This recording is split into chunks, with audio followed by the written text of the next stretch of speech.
We are Locked On Houston Astros, and we hope that you join us for a daily Locked On Astros podcast. My name is Eric Heisman. You can find me on Twitter at Eric Talk Stros. You can find the show at Locked On Astros, your team every day. Brett, where can you find you at? They can find me at H-Town Wheelhouse on Twitter and at Stros411 on Twitter, Instagram, and Facebook. Always positive, always Stros.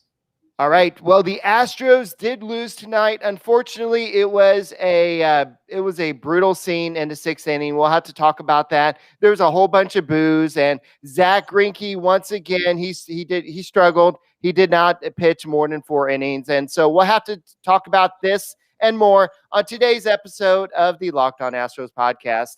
And guys, if you want to know about the prospects, and by the way, the minor league season start, we'll have to kind of talk about what happened. I know the Sugar Land Skeeters did not start playing yet, but Corpus Christi Hooks did start playing. And guess who was playing shortstop? That is Pedro Leon, and he did make a little error. And it's funny seeing all the different people at different positions because Leon is playing shortstop. But we'll have to talk about that and more. Plus the Yankees fans getting all pissed off at the Astros and turning their back on the Astros like that really hurts them. Oh my gosh. Yes, don't forget, you can get Locked On Astros on podcast app Himalaya, as well as Google Podcasts, Apple Podcasts, and Spotify. And when you get in your car, tell your smart device play podcast, Locked On Astros. All right, so Brett, let's go and get right into it. What were your overall thoughts about the Yankees fans? Well, I mean, it's basically what you come to expect. The F Altuve chant started back in 2019. They've done that before. That's like an old chant. I mean, they had 2 years to warm up to this spot. You would think they would come up with something a little more inventive. I thought it was creative that they were yelling at Kyle Tucker, "We don't know who you are," which is, pretty funny. You saw your trash can signs. I saw some fans that had signs that said Altuve. It's kind of the same. It's just the same crap, different day. When Yankees fans are gonna jeer, they're gonna hate on whatever team comes in, but they finally got their chance. This storied franchise of 27 World Series championships, Eric. And the house that Ruth built, Mickey Mantle, Yogi Berra, Joe DiMaggio, all the Yankee greats. And yet they focus on 2017 because it's finally their chance to get even and to let them know that you're a bunch of cheats and your ring means nothing. And well, it didn't mean anything to the Astros because their play on the field sucked today. They looked like an abject failure out of the box, outside a couple solo home runs. So yeah, they're going to boo. They're going to do their stuff. I'm just glad they didn't throw anything on the field. I'm glad they didn't take it too far. I think in the end, maybe a lot of those people, I'd like to give them the benefit of the doubt because I'm typically a positive guy, that they do know that life is more than baseball. But like Stace said from Locked On Yankees, a lot of Yankees fans, they take it way too seriously. So yeah, the F Altuve chant is old. I heard from a Yankees fan who communicates with me on the regular on Twitter, said that his friends were there and they were saying Houston a-holes instead of Houston Astros. So there were all kinds of expletives being thrown around. Sure hope the kids weren't there at the game, Mom and Dad, because they learned some new words today. Yeah, I was looking at a lot of the signs. Somebody had Oscar the Altuve Grouch in the trash can. Then somebody had a sign that says pin the ball on Altuve the donkey. Then there's just a whole bunch of different stuff. And then I think I think it was Andy Martino was like, guys, you do understand that Jose Altuve was the one who had the fewest, was the one that participated the least amount with the trash can bannings. So you are basically, but it doesn't matter. It doesn't matter. It feels like whatever. But this is Eric Cubs. I know he's one of your favorite Barstool sports personalities. Love the Hubs. He said, I don't care. There's only 5 2017 Astros on this team. 3 of them are Correa, Altuve, and Bregman. We're supposed to forget and give them a pass in their first trip back to the Bronx. They will be properly greeted.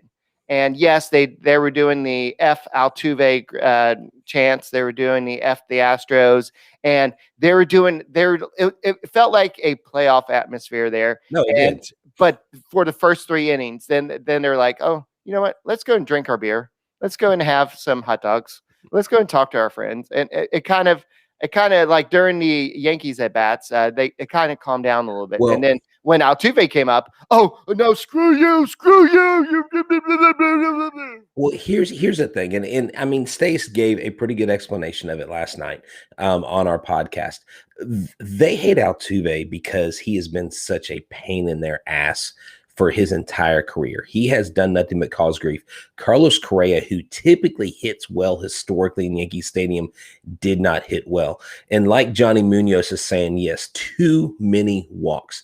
There are just too many walks. Man, Zack Greinke, Eric. Zack Greinke, I don't know. This is another short outing. Another outing where he is now the umpire didn't help. Now, I'm not going to blame an umpire. But his ball and strike calling was horrendous. I mean, absolutely absurd. Even for the Yankees, even for Hermain, when he was up there on the mound, there were some pitches I was like, wait, how did he not call that a strike, or how did he not call that a ball? It was, I mean, the umpires are at an all-time level sucking hardcore right now. Yeah, and we're going to talk about this a little bit more in a little bit, but that 6th inning when Brian Abreu came in, I know Brandon Belak kind of had 2 runners on. I believe Brian Abreu at some point, there was 2 outs. But when you come in and your first batter, the first pitch, I believe, was totally in the strike zone. Completely. And then the third pitch was totally in the strike zone. And the umpire kept on calling them balls. And I remember this next batter, he kept on calling them strikes, and the umpire would look towards third base. And I'm like, who is he looking at?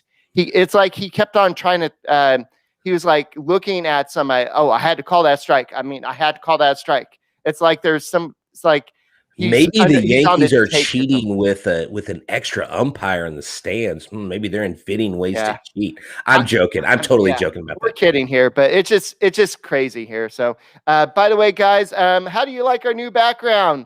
This is part of our new changes at the Locked On Astros podcast. This is something that we're going to be, and we're supposed to be unveiling a little bit later this week, but we did get permission to break it out, and I was super excited about this. So I asked permission. I'm like, hey, can we do this? And they said, sure, go ahead. Why not?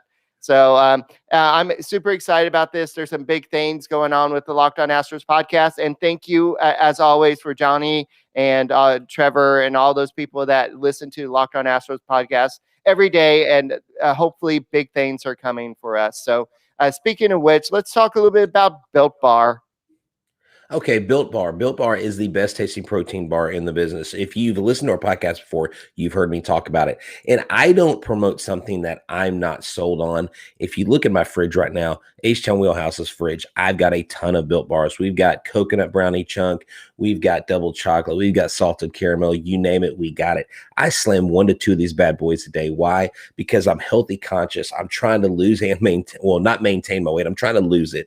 And I can have one before a workout, during a workout, or during the day. It gives you energy. It is wrapped in 100% chocolate. It's basically like eating a candy bar. And you have, most of these flavors have 17 grams of protein, 130 calories, 4 grams of sugar, and only 4 grams of net carbs. Why would you go with something else that gives you 400 calories, packs on the sugar, and doesn't help you maintain anything? Right now, if you order and get that raspberry or mint brownie, whatever you like, before Mother's Day, Sunday, May 9th, if you don't know what to get mom, get her a box of Built Bars. Go to BuiltBar.com and use a promo code LOCKED15. That's LOCKED15 to get 15% off your first order. The promo code LOCKED15 for 15% off at BuiltBar.com. Speaking of Mother's Day, do you have a good suggestion for somebody that maybe didn't get anything for their wife or maybe their mother for Mother's Day?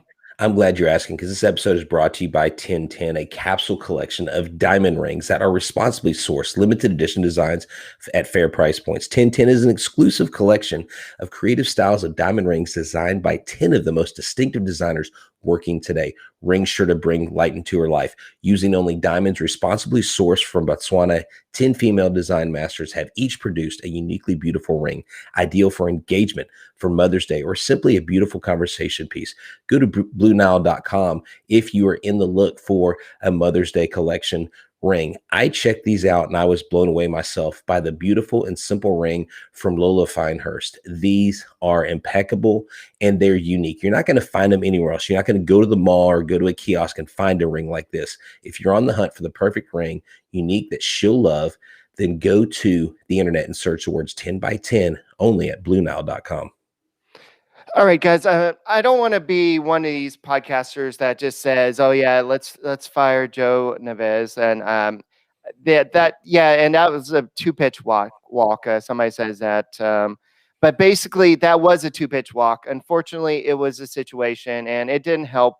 I feel like Dusty Baker keeps on bringing in Brian Abreu in these situations, and for some reason he has a lot of faith in him. I know he has great stuff, and I think eventually this guy could be one of your kind of setup, maybe one of your consistent setup guys. But right now, he's still trying to find his way. And the thing is that Brian Abreu made his pitch. He made his freaking pitch, and he got the ground ball to third base. Unfortunately, bad luck happened. Alex Bregman could not make the play. He threw the ball away, and then those 3 runs scored. And then Martin Maldonado, unfortunately, got hit by freaking Rougned Odor, freaking yeah. Still the ghost of the Rangers past. Here's the thing. A, he didn't slide. I guess he didn't slide because he didn't think he needed to. He should have slid.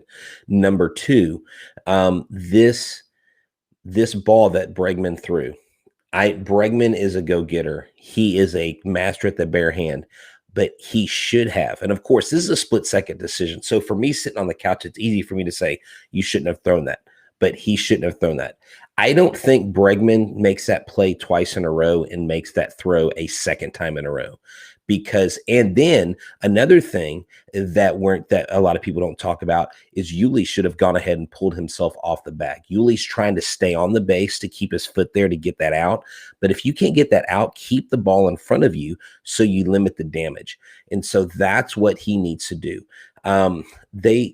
This is a very good defensive team. They made Little League mistakes tonight. A friend of mine texted me right after that. This looks like Little League. Hey, it's good to know that our boys aren't the only ones that make errors on the field. And it is a game that you can't make too many mistakes. And the Yankees have been hitting.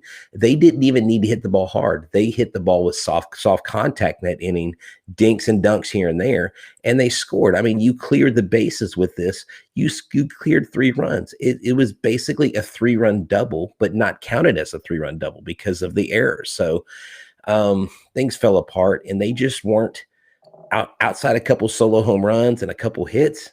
They just didn't have any answers. So in all facets of the game, they should have lost this game despite the umpires.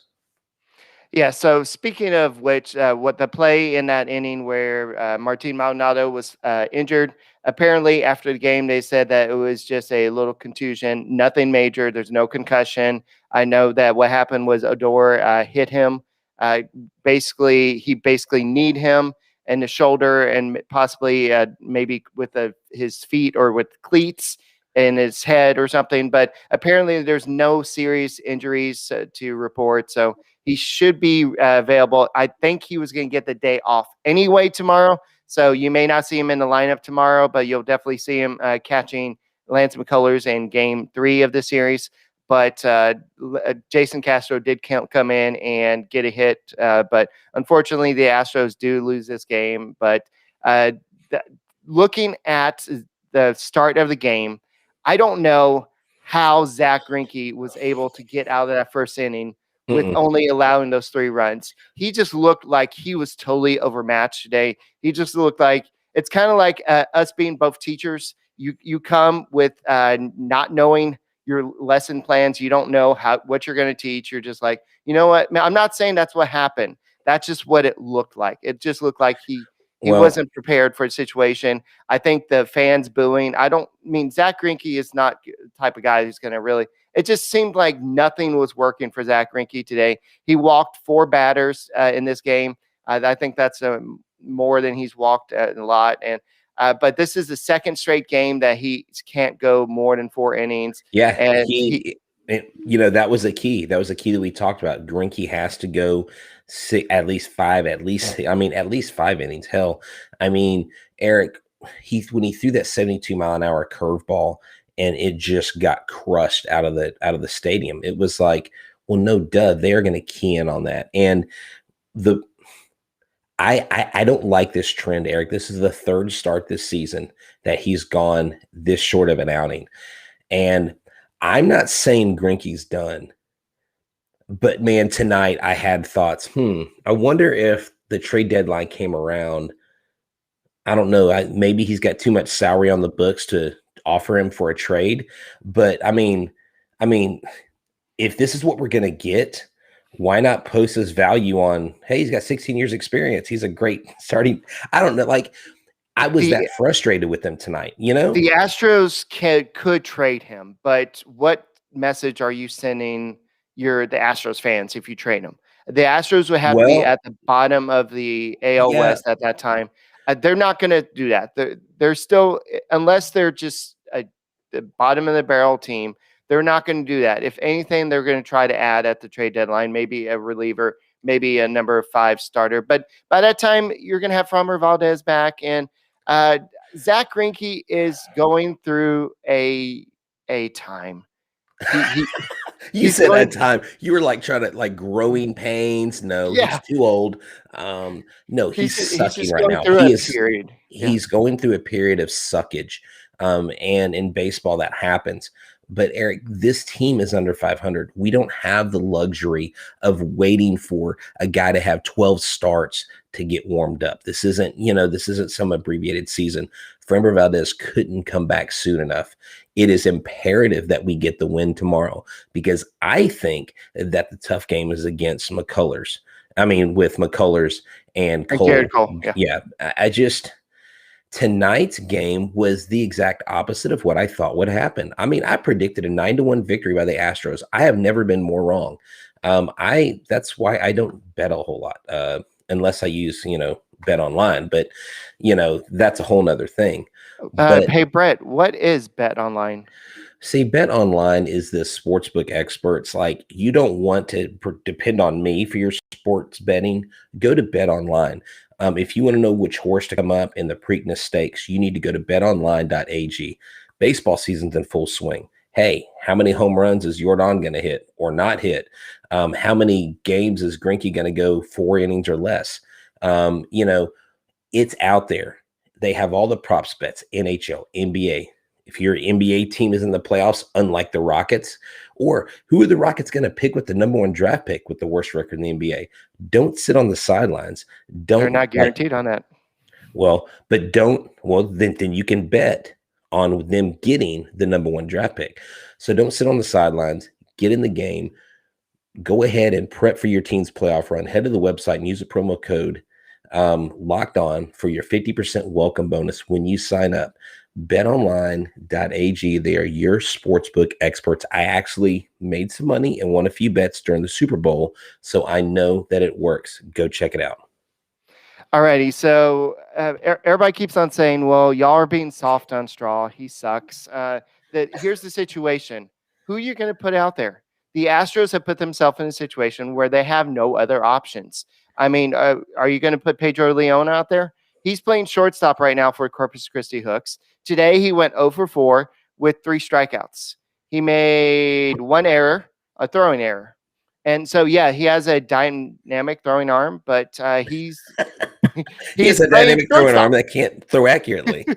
Yeah, so he's playing shortstop right now. So the Astros just don't have many options right now to play center field. Ronnie Dawson's not going to be playing center field.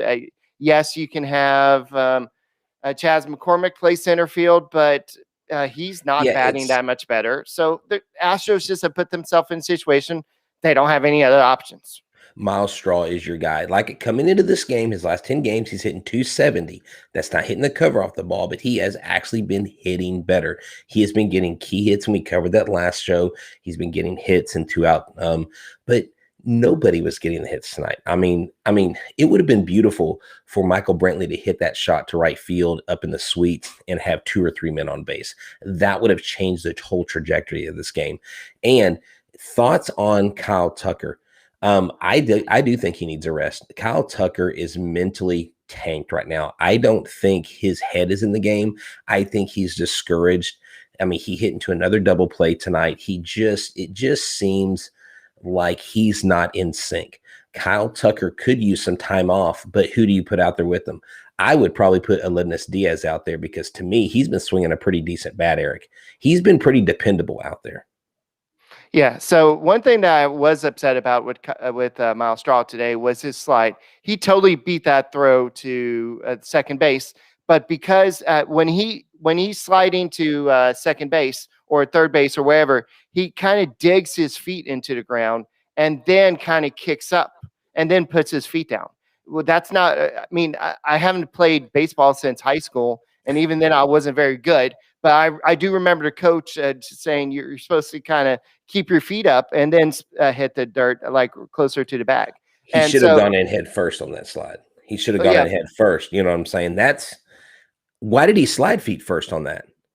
Just because that his momentum was going that way. But okay. It just for somebody that says, "Oh, I'm gonna lead the league in stolen bases," and for somebody with all his speed, he's got to learn how to steal bases. And I remember AJ Hinch saying, "Yeah, we got to teach George Springer how to run into walls so he doesn't injure himself." They've got to teach Miles Straw how to steal bases without getting caught. Because yes, you can have all the speed in the world, but if you don't know how to slide, like how many times have we seen him try to slide in second base and he gets stuck like halfway, like 10 feet away from in his defense, he is say 5 of his 7 attempts, so he hasn't been caught every single time. Oh, yeah, no. I'm just talking about the other attempts. I'm not talking about just the stolen bases, but just like just running. No, I understand. Trying to break up a double play and that type of stuff. Here's the problem. Here is the tough spot that Miles Straw is in. He is the guy in that spot. The pressure is on him. So everything he does is under a microscope. Every little mistake, every miscue on a fly ball, every time he grounds into a double play, every time he slides wrong, we're going to be looking at it and we're going to be analyzing it. Why? Because he is the guy. And I trust him. He's a major league player, but you've got to go out and perform. It's not what you can do. It's what you are doing.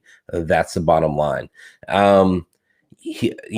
Johnny asked an interesting question. Can Tucker please bunt to the left side of the infield, in which, by the way, there's no infielder there? Joey Gallo made pitchers look like fools. I believe it was last year he hit against the shift and got a bunch of singles against us 2 or 3 times. I say a bunch. That's a lot for Joey Gallo. These guys either got to learn to play the shift, bunt the shift, or we got to ban this stupid thing. I'm sorry. I'm so freaking done with the shift. Like, that is not how baseball is intended to be played. I'm old school. Screw the shift, man. I hate it. I freaking hate the shift. I'm just letting you know right now. It sucks. I don't like it. It's dumb. It's stupid. Okay, take that. 3 things I hate: Satan, running across the road with scissors in your hand, and the freaking shift. I hate it with a passion. I'm sure there's a story there about this. But, no, I just didn't want to get explicit, so I had to keep it kid friendly. All righty, so let's go ahead and move on from that. But Reggie Jackson came out with an interview, and he was talking about the Astros cheating scandal. And I'm not going to read the entire quote, but he said that every team was doing it. More than half of the teams were getting signs. So if you want to blame somebody, blame whoever you want to blame. So you're the man, Reggie. I love it. Freaking Mr. October. Like, dude, we've had other people say that. Logan Morrison said it. Who else? There's other major. Dude, we know it, okay? Yankees fans, we know it. We know you had watches. We know you had center field cameras. But it's not about that. It doesn't matter. Carlos Beltran literally came from that organization and said, you guys are behind the times. You guys need to get with it. Everybody else is doing this. Now, oh no, Wheelhouse is saying the Astros, it's okay that they cheated because everybody else says. No, you break the rules. You know, they lost their GM, they lost their coach, they lost a bunch of draft picks, they paid the price. And the fact that they still have their rings, that's on the MLBPA. So stop being pissed off at the Astros. It's not their fault. The MLBPA is the reason why they still have that ring. So suck it on that one, because I'm tired of hearing about it. You know what? It is over with. You can boo them. That's fine. You can do that. But Eric, you talked earlier how the negative energy like died out. You know why? Because it takes a lot more energy to be negative and to be hateful than it does to be joyful. Like, why wouldn't you concentrate on the fact that your team's beating the Astros instead of beating them down? You know, that's just negative bullcrap energy. So they can keep that up in New York, because we don't need that down here in Texas. All right, I got a Zack Greinke quote. So Nice. this is after his struggles in the first inning, and he said, "Well, I just kind of stopped trying to throw hard and just tried to locate some pitches. They still got some guys on base. Wasn't the best, but I guess I did get better after the first inning." So Dusty Baker on the reception from the Yankees fans, he said, "Nothing surprised me. At least there wasn't any violence." Um, and Martin Maldonado, he said he'll be all right. He's a bit sore. He said it felt like being in a car wreck. We dodged a bullet. That's a plus. But he's not playing tomorrow. We already talked about that. So and DJ LeMahieu on the Astros, he said, "I don't think people will turn the page on that anytime soon." And we saw people outside of Yankee Stadium in Oscar the Grouch costumes, and we saw people who cut holes in perfectly good trash cans to just wear it like they're gonna let you go in a ballpark with a trash can. Oh yeah, Boomer, that's gonna work. And so then we saw this lady apparently on ESPN, and they spent. I didn't watch ESPN. I watch ATT, but apparently she spent like all this time blowing up this inflatable trash can, and the security just took it away from her. And so, and then this guy was complaining. "Oh yeah, I was outside waiting in line, and I had this Astros shirt on, and they just took it away from me, and that's just not fair, MLB. I should have a right to express myself." Oh, yeah, because there's so much, because the Astros just they did so much damage. How about the Yankees focus on 2018 when you got beat by the Red Sox? How about the Yankees focus on 2020 when you got beat in the ALDS? How about you focus on the fact that we give you a 7-0 win at Minute Maid Park in 2019, and you fail to produce, and you can't even win a game 6 and force a game 7? Oh, get out of here with that Mickey Mouse bullcrap. Y'all got beat 15, 17, 18, and 19 by who? By us. Pretty much.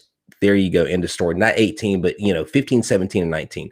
So until you beat us in the playoffs, yeah, the only reason why this is a rivalry is because you guys are down and we are up. Period. End of story. Win the regular season, win the consolation prize. We'll meet you in the playoffs. We'll see who ends up on top then. Okay, something that we haven't really discussed on podcasts, and I guess I didn't really realize it, is that Jose Altuve is slumping right now. It has nothing to do with what happened today and the fact that they're saying "F you, Altuve" or "F Altuve" and all that, but he's in a 1-for-24 slump.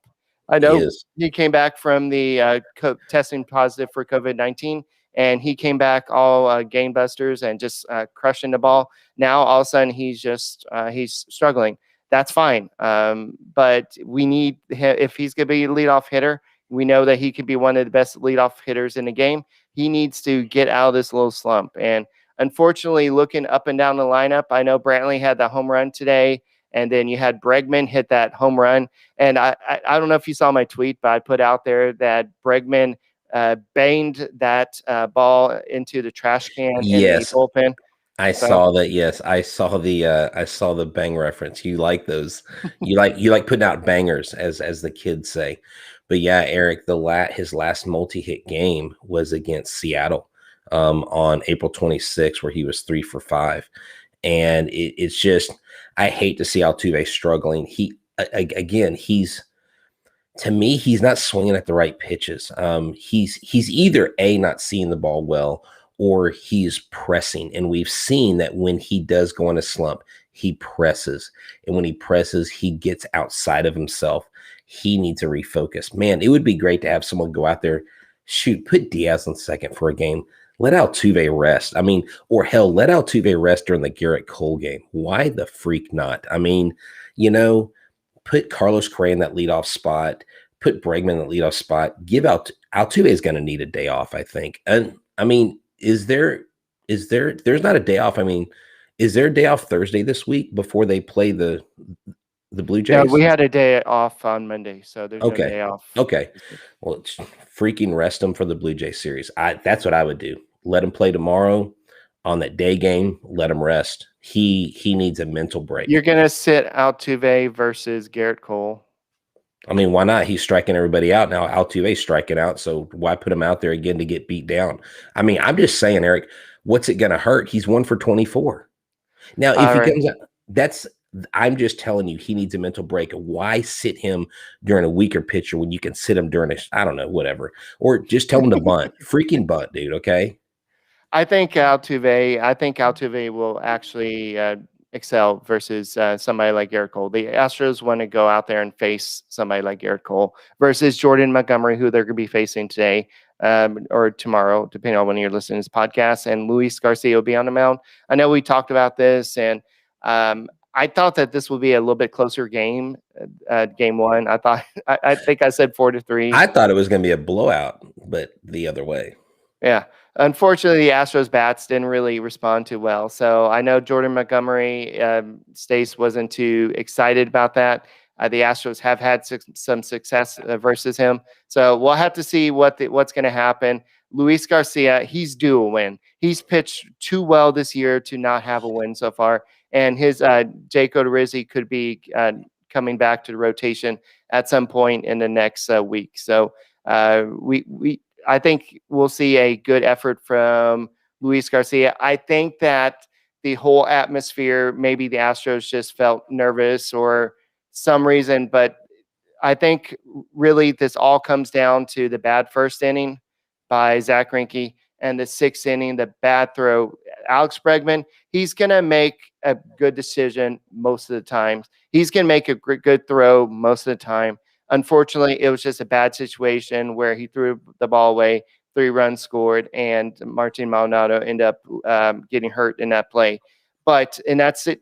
You're going to lose some games like this. So other than that, good. No, I was just going to end. If you're looking for something positive, so we don't, go to bed angry. Bregman, Alvarez, and Gurriel all were 2 for 4. They only yielded 2 RBIs total, but at least they got some hits. You just have to get a couple more players in there stringing along hits, forcing walks, not expanding the zone, getting on base, and you make that a game. I mean, the Yankees did score 7 runs, but there were opportunities for the Astros to score a lot more. They left 9 men on base, and they had 8 hits. The Yankees had 9 hits. And so when you have 9 hits and score 7 runs, you're probably going to win. When you have 8 hits and score 3 runs, you're probably not going to win. Yeah. So, guys, I'm sure on the Locked On Today podcast, they're going to be talking about the Yankees and the triumphant win over the Houston Astros and their cheating trash cans. So why don't you listen to Peter Bukowski, and he's going to update you with all the latest news in every major sport with the help of the local experts. Follow the Locked On Today podcast on Odyssey app or wherever you get your podcasts. And we'll be back tomorrow with hopefully talking about a Astros win over the Yankees team that have never cheated. They've never done anything wrong in their past. They've never used any type of steroids or anything like that. And we will talk to you tomorrow on the Locked On Astros podcast. And don't forget, let me see if I could do this right. You